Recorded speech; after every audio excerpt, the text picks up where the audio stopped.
Des chansons caustiques et contestataires. Voilà la marque de fabrique des Homens da Luta, les hommes de la lutte. Leur cible, les politiciens et leurs promesses sans lendemain.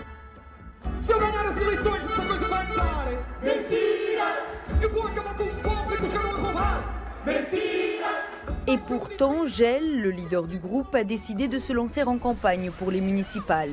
Il a troqué sa moustache et ses chemises vintage contre un short de bain et c'est sur la plage qu'il tente de gagner des voix.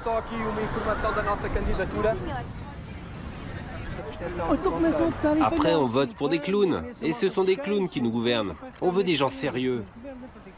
Et c'est justement comme ça que le candidat se présente.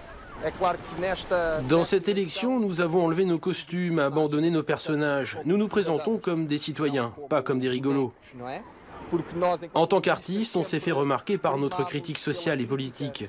Donc c'est logique de faire ce pas vers l'engagement politique. À Cascais, ville qu'au sud de 200 000 habitants dont il n'est pas originaire, sa candidature a du mal à décoller. Mais elle a été bien accueillie, même par ses concurrents, qui y voient une façon de susciter l'intérêt des électeurs.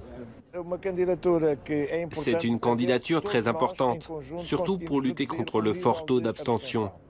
À la dernière élection, 56% des habitants de Cascais n'ont pas voté. Dans le quartier populaire d'Estoril, le foot passionne plus que la politique. La crise économique a donné naissance à une crise de confiance. Asphyxiés par les mesures d'austérité, les Portugais ne croient plus aux promesses électorales ou à la parole politique. Ils préfèrent en rire. Gel, lui, veut aller plus loin. Les informations ne traitent que de la crise, de la dette, du déficit de la Troïka, du FMI. C'est facile de ne faire qu'attaquer, d'être négatif, sans faire de propositions originales. Parmi ces propositions, le Wi-Fi ou les transports publics gratuits pour tous.